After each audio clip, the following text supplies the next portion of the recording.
Saudara, nilai tukar rupiah kembali merosot hingga ke angka 17.600 per dolar Amerika Serikat. Anggota Komisi 11 DPR RI Primus Yustisio meminta Gubernur Bank Indonesia Peri Warjio mundur.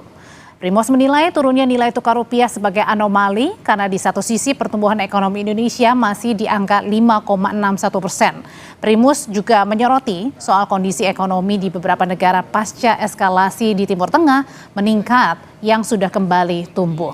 Tak hanya pada dolar Amerika, nilai tukar rupiah terhadap mata uang asing lainnya disebut Primus juga turun. Oleh karena itu Primus menilai Peri sebagai Gubernur Bank Indonesia harus mundur dari jabatannya.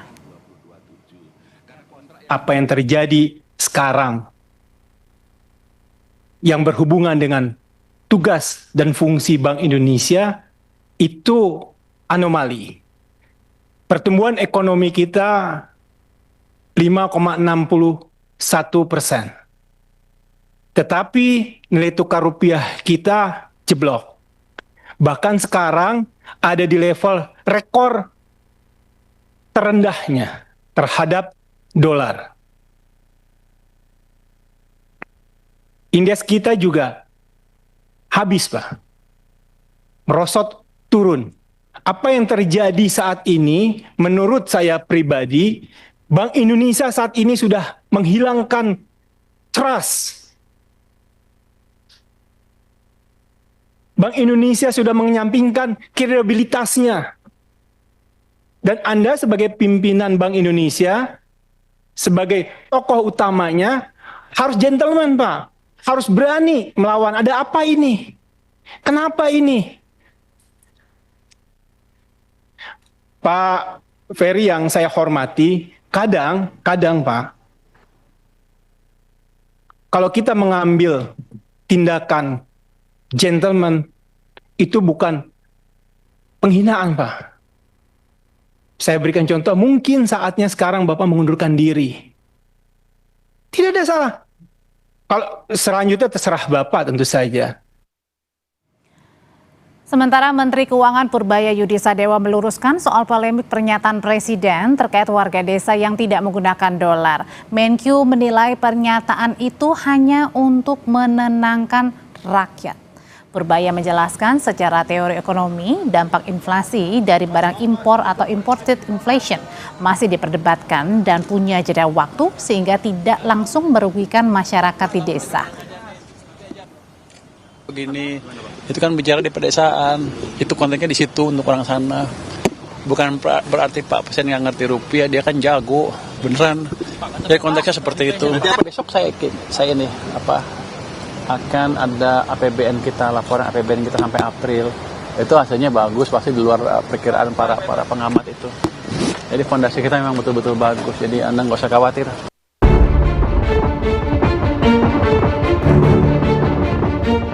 Nilai tukar rupiah terhadap dolar Amerika terus melemah pada perdagangan Senin. Mata uang Garuda ini sempat berada di level 17.600 per dolar Amerika.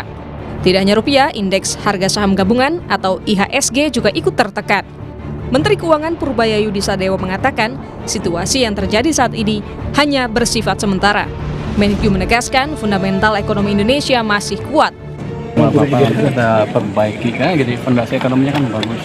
Itu masalah sentimen jangka pendek. Jadi saya akan fokus jaga fondasi ekonomi dengan memastikan pertumbuhan ekonomi tidak terganggu. Nanti kita juga akan masuk ke bond market mulai hari ini. Imbal udah masuk, tapi hanya sedikit. Mulai hari ini akan kita masuk dengan lebih signifikan lagi, sehingga pasar obligasinya terkendali, sehingga asing yang pegang obligasi nggak keluar karena takut misalnya ada capital loss gara-gara harga obligasi turun. Oh, ini kan banyak sentimen, kalau rupiah melemah seolah kita akan bergerak seperti 1998 lagi. Beda, 1998 itu kebijakannya salah dan instability sosial politik terjadi setelah setahun kita resesi. 97 pertengahan itu kita resesi. Kita kan sekarang belum resesi, karena masih tumbuh kencang, jadi masih ada ruang untuk memperbaiki semua. Sebelumnya Presiden Prabowo Subianto juga merespons pelemahan nilai tukar rupiah. Presiden menilai masyarakat kecil terutama di desa tidak terdampak langsung gejolak kurs dolar karena tidak memakai dolar. Selama Purbaya bisa senyum, tenang aja, nggak usah kau khawatir itu.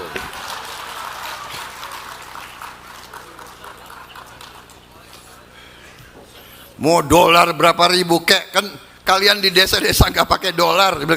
Yang pusing yang itu, yang suka keluar negeri. Ayo, siapa ini? Mbak Titi ini pusing ini.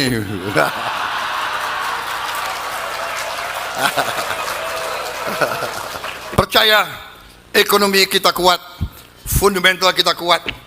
Orang mau ngomong apa, ya mau apa, Indonesia kuat. Percaya kepada kekuatan kita, percaya kepada rakyat kita. Semua pemimpin harus bekerja untuk rakyat. Anggota DPR RI dari fraksi PDIP, Komarudin Watubun menilai pernyataan Presiden Prabowo soal warga di desa tidak memakai dolar tidak tepat. Menurut Ketua DPP PDIP ini, nilai tukar rupiah yang anjlok terhadap dolar Amerika tetap berpengaruh pada harga-harga serta daya beli masyarakat. Kalau dalam konteks orang desa itu menggunakan rupiah, ya. Tapi dalam konteks ekonomi kehidupan mereka, ya ada pengaruhnya.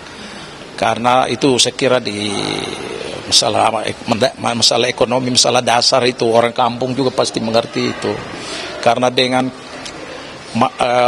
nilai rupiah anjlok seperti ini, ya kan berpengaruh kepada harga barang akan naik. Karena barang impor termasuk BBM, pupuk, elektronik, gandum itu yang makan-makan di, termasuk kau itu pergi biasa makan di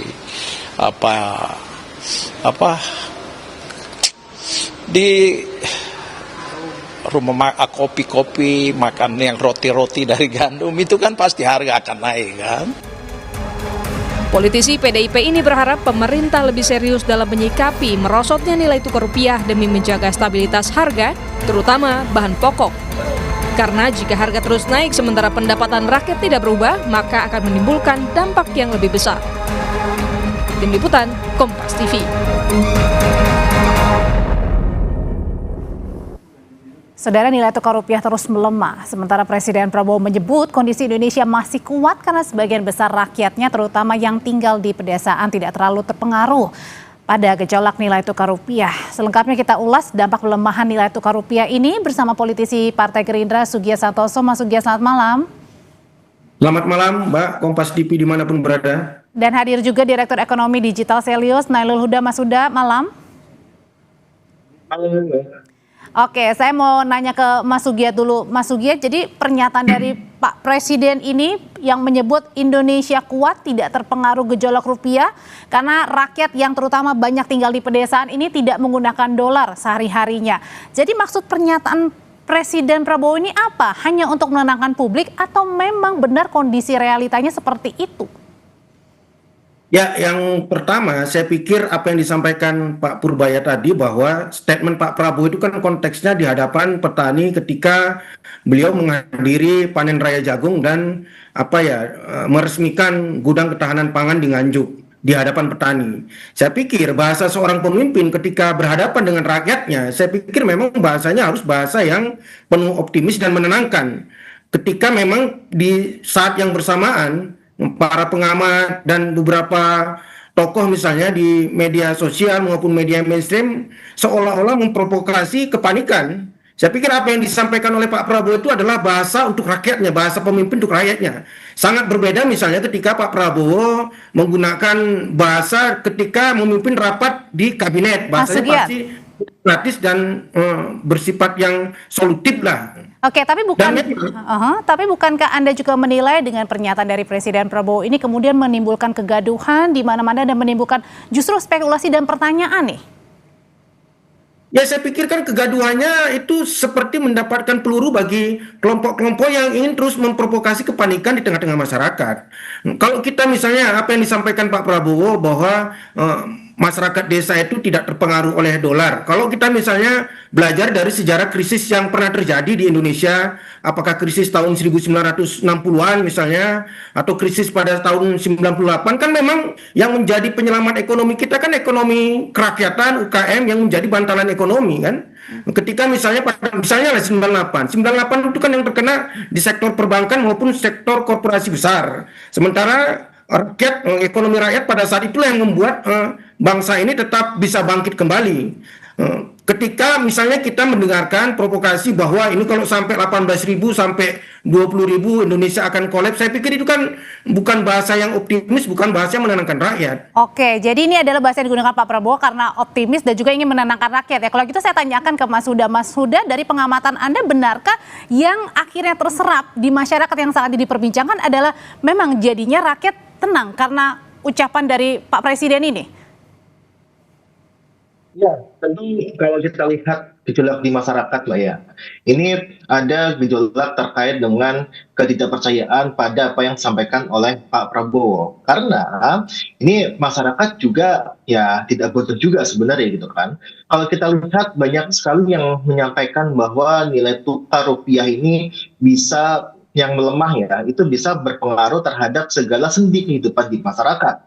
Nah, ketika Pak Prabowo menyampaikan bahwa rakyat desa itu tidak terpengaruh, tentu ini bertentangan dengan apa yang dipikirkan oleh masyarakat secara umum. Nah, makanya ini yang kita lihat sebenarnya justru membuat rakyat semakin gaduh gitu. Bukan sebagai peluru, tapi ini adalah ya bisa kita bilang ucapan Pak Prabowo yang sama sekali tidak tepat. Karena kalau kita lihat di sini ada nggak tepatnya di mana, Mas? Iya, karena kalau kita lihat Mbak, ini tadi sampaikan juga sama dari politisi PDIP sebenarnya di VT, bahwa di situ rakyat desa ini juga mengalami dampak negatif secara langsung. Saya ngutip aja data dari BPS saja Mbak ya, bahwa untuk tadi misalkan Pak Prabowo lagi panen jagung misalkan, data dari BPS menyebutkan bahwa struktur input ya untuk komoditas jagung 20-25% itu disumbang dari impor. Nah, impor ini kan transaksinya pakai dolar, ya kan? Nah, ketika dolar ini menguat terhadap rupiah, maka harga yang harus diimpor itu akan tambah tinggi. Seperti misalkan kalau kita lihat pupuknya dan sebagainya itu diimpor. Nah, ada yang kita dari dalam negeri, tapi itu tidak cukup untuk memenuhi kebutuhan dari dalam negeri kita. Makanya itu butuh impor. Nah, inilah yang memang publik melihat ini tidak hanya tidak tepat, tapi ini juga mengurangi rasa empati dan rasa ya bisa kita bilang dari sisi masyarakat desa itu sendiri sebenarnya, Mbak. Oke, jadi Mas Huda ingin kalimat sederhananya adalah seperti ini ya, Mas Huda. Setiap harinya memang rakyat ini banyak yang tidak menggunakan dolar karena masih menggunakan rupiah. Tetapi dalam realitanya ketika pelemahan nilai tukar rupiah sangat terasa, sekarang sudah menyentuh di angka 17.600 lebih, ini berdampak panjang dan memang tidak langsung tapi bisa jadi beberapa bulan ke depan atau mungkin sekarang sudah dirasakan juga. Dirasakan Mbak, kalau Mbak Audrey lihat ya di beberapa minimarket lah ya atau beberapa warung itu untuk harga minyak saja, minyak gorengnya itu sudah meningkat. Karena apa? Kemasan dari plastiknya itu juga sudah meningkat di harganya. Makanya ini yang saya sampaikan bahwa inilah yang kan rakyat di desa kan juga konsumsi minyak goreng gitu kan. Nah, makanya inilah yang saya sampaikan bahwa di sini ketidaktepatan itu ya walaupun dikaitkan dengan konteks berbicara dengan rakyat desa dan sebagainya, tapi yang jelas adalah pernyataan ini membuat masyarakat ini bertanya bahwa ini ada nggak sih sense of crisis-nya dari presiden ketika bicara terhadap publik. Nah, ini kan forum publik sebenarnya. Makanya ini yang saya sampaikan yang rakyat harapkan sebenarnya adalah bagaimana pemerintah itu menghadapi hal ini, bukan justru menenangkan dengan kalimat-kalimat klise sebenarnya, Mbak. Oke, kalimat yang menenangkan atau kalimat yang klise yang tadi Mas Huda bilang, apakah ini juga mempengaruhi trust publik sehingga menyebabkan menjadi salah satu faktor hari ini IHSG anjlok? Ya pasti. Makanya kalau kita lihat kan ini kan urutan Mbak ya, IHSG anjlok. Sebenarnya kalau kita lihat ya dari berkaca pada beberapa kejadian gitu kan, bahwa ketika pemerintah itu tidak punya sense of crisis, maka dari investor pun itu semakin tidak mempercayai apa yang akan dilakukan oleh pemerintah. Makanya kalau kita lihat untuk orang yang masuk ke pasar keuangan kita itu semakin sedikit. Dan ini sudah terjadi beberapa bulan, bukan hanya terjadi kemarin. Seperti yang disampaikan Pak Purbaya misalkan. Pak Purbaya sampaikan ini adalah temporer atau jangka pendek. Tapi ini sudah terjadi jangka menengah gitu. Itu dari awal tahun sudah terjadi seperti ini gitu.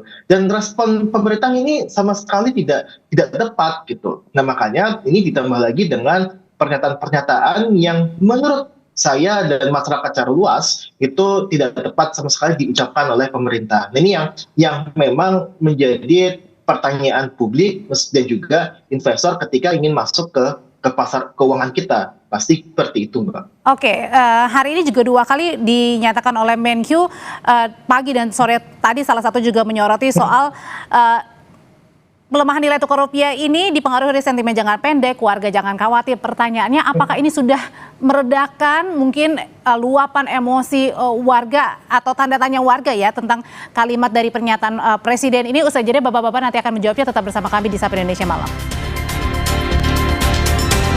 Saya sebelumnya, Mas Sugi, jadi apa penilaian dari Partai Gerindra ketika hari ini 2 kali Pak Menkyu berbicara soal pelemahan nilai tukar rupiah terhadap dolar Amerika Serikat yang mengatakan warga jangan khawatir, ini sentimen jangka pendek. Tapi satu sisi hari ini juga di Komisi 11 diadakan rapat bersama dengan Gubernur BI. Di situ politisi PDIP juga menyatakan bahwa tren pelemahan nilai tukar rupiah bukan hanya disebabkan karena gangguan dari global, tetapi juga karena ada kepercayaan investor yang membebani mata uang dalam negeri, ditambah juga ada permintaan untuk Gubernur BI mundur. Jadi apa respon dari Gerindra menyikapi hal ini, Mas Giat? Ya, yang pertama bahwa jangan dianggap ketika Pak Prabowo menyampaikan bahwa kita harus tenang, masyarakat desa itu tidak terpengaruh kenaikan dolar, bukan berarti pemerintah tidak membuat langkah-langkah strategis untuk katakanlah semakin menguatkan fundamental ekonomi kita yang memang sudah kuat. Saya pikir akan sangat berbeda misalnya bahasa Pak Prabowo di tengah-tengah petani dengan bahasa Pak Prabowo misalnya ketika memimpin kabinet. Pasti bahasa memimpin kabinet lebih bersifat teknokratik dan solutif itu. Yang kedua, saya ingin mengkoreksi bahwa jauh sebelum persoalan kenaikan harga dolar ini sebetulnya kan sejak dilantik Pak Prabowo sebagai presiden, beliau berkali-kali mengantisipasi tentang perkembangan geopolitik global yang semakin tidak menentu misalnya. Ada kalau kita meminjam istilahnya John Messemer di The Tragedy of Great Power yang mengatakan bahwa ada realisme offensive di mana negara-negara dunia itu akan mempertahankan kepentingannya masing-masing. Solusi jangka panjang yang ditawarkan oleh Pak Prabowo ketika beliau memimpin bangsa ini adalah bagaimana Indonesia itu bisa berdaulat dalam bidang pangan, menguatkan ketahanan pangan dan ketahanan energi. Tadi saya akan sedikit mengkoreksi bahwa di 2025 berdasarkan data dari Kementerian Pertanian kita, sesungguhnya dalam konteks ketahanan pangan kita sudah surplus. Misalnya beras kita di 2025 surplus 3,5 juta ton misalnya. Dan itu selama kita tidak swasembada pangan. Begitu juga tadi Mas Nailul Huda kan mengatakan persoalan jagung. Kalau data dari Kementerian Pertanian terakhir, Mas, jagung kita sudah swasembada pangan. Ada sekitar 7 komoditi pertanian yang kita sudah swasembada pangan. Misalnya beras, jagung, gula misalnya. Apakah benar seperti itu Mas Huda? Jadi sehingga kita tidak memerlukan impor lagi nih? Ya, inilah yang kita sebut sebagai pemahaman yang berbeda, Mbak. Bahwa yang tadi sampaikan Pak Sudi itu adalah produksinya. Nah, tadi yang saya sampaikan adalah inputnya. Input untuk beras, input untuk jagung, itu juga ada yang diimpor. Bukan berasnya, bukan jagungnya gitu. Makanya dipahami antara input dan output. Input dari beras, dari jagung itu butuh pupuk. Sedangkan kalau kita lihat pupuk yang disubsidi yang diberikan kepada petani itu cuma 50%. Sekitar 50%, bahkan di beberapa daerah itu di bawah 50%. Artinya kalau itu butuh 10, cuma 5 yang ditanggung oleh negara. Sisanya itu dia beli sendiri dengan harga yang besar, yang cukup tinggi. Itu pun karena impor menggunakan dolar. Ya, betul sekali. Nah, makanya ini yang tadi saya sampaikan, inputnya ini bukan tadi ketahanan pangan beras yang sudah swasembada dan sebagainya, bukan. Ini adalah ini pemahaman sederhana sebenarnya bahwa inputnya ini dari luar dan menggunakan dolar. Ketika ini rupiah melemah terhadap dolar, maka harga inputnya akan naik. Harga input naik, pasti outputnya juga akan meningkat. Makanya ini yang harus dipahami gitu. Oke, kalau gitu pertanyaan yang sama buat Bapak-Bapak, apa yang perlu dilakukan oleh pemerintah secepat mungkin? Tentu bukan hanya berbicara saja di depan publik untuk meyakinkan dan menenangkan agar nilai tukar rupiah ini tidak melemah kembali, tidak tergerus lagi. Nggak izin Mbak, saya lanjutkan ya. Silakan Baik, Mas, jadi apa yang bisa dilakukan pemerintah? Ya, yang pertama bahwa tadi saya ulangi kembali bahwa pemerintahan Pak Prabowo sedang menguatkan ketahanan pangan. Dan ini saya pikir progresnya sudah sangat positif ya. Beberapa komunitas unggulan kita itu sudah swasembada. Tinggal nanti persoalannya bagaimana kita meningkatkan nilainya dengan hilirisasi. Dan itu kan tahapan berikutnya yang akan dilaksanakan oleh pemerintahan Pak Prabowo. Yang berikutnya itu adalah ketahanan energi. Dan ini mungkin yang PR yang belum bisa dituntaskan. Bagaimana BBM kita memang masih konteksnya masih impor lah. Tapi kan kita optimis bahwa di awal-awal Pak Prabowo sudah mengatakan kita akan menerapkan B50 dan itu akan launching 1 Juli di 2026 ini. Bagaimana BBM kita itu kalau bisa bahan bakunya itu tidak banyak dari impor. Saya pikir itu. Dan satu lagi kalau kita berbicara bagaimana perbandingan angka ekspor dan angka impor kita, kalau berdasarkan data yang kita terima dari pemerintah sesungguhnya masih surplus Mbak, bahwa angka ekspor kita itu masih jauh lebih besar daripada angka impor kita. Bahwa ekspor kita per bulan itu bisa 23 miliar dolar dibandingkan misalnya dengan angka impor kita yang masih katakanlah 19 miliar dolar. Jadi kalau dari neraca perdagangan kita, ekspor kita masih besar. Sebetulnya kalau dipikir semakin tinggi dolar, kalau ekspor kita makin besar itu akan menguntungkan kita. Tapi persoalannya, sekali lagi saya ingin menekankan apa yang menjadi fokus pemerintahan Pak Prabowo, bahwa selama ketahanan energi kita kuat, yang terjadi di ekonomi global, apalagi tadi konteks relevansi yang disampaikan Pak Prabowo ekonomi desa, sesungguhnya Indonesia itu ekonominya ekonomi yang berbasis desa. Sudah kita tangkap Mas. Dari setiap krisis ke krisis. Mas sudah singkat aja Mas, singkat saja. Iya. Yang pasti adalah pemerintah harus berani untuk merealokasi anggaran karena beberapa lembaga rating itu sudah mengatakan bahwa ini defisit bisa melebar dan itu bisa membuat investor itu tidak percaya terhadap pemerintahan kita. Bahwa itu yang harus dilakukan adalah realokasi anggaran. Nah tadi sampaikan sebenarnya itu kan angka ekspor, impor dan sebagainya, surplus dan sebagainya itu tapi juga melihat dari defisit neraca berjalan. Ini yang tadi sering saya sampaikan, untuk nilai tukar itu bukan dari ekspor impor barang, tapi defisit neraca berjalannya kita memang defisit. Makanya ini yang harus kita lakukan adalah yang menerangkan ke publik bahwa ini bukan hanya kata-kata sakti saja, swasembada dan sebagainya adalah, tapi yang penting bagaimana rakyat itu bisa menjangkau pangan itu dengan harga yang murah. Pesannya adalah pesannya adalah optimis boleh, tapi realitanya juga harus dijalankan ya. Itu yang paling utama. Terima kasih Mas Huda, Mas Sugiyat, terima kasih. Selamat malam Bapak-Bapak. Ya, sama-sama.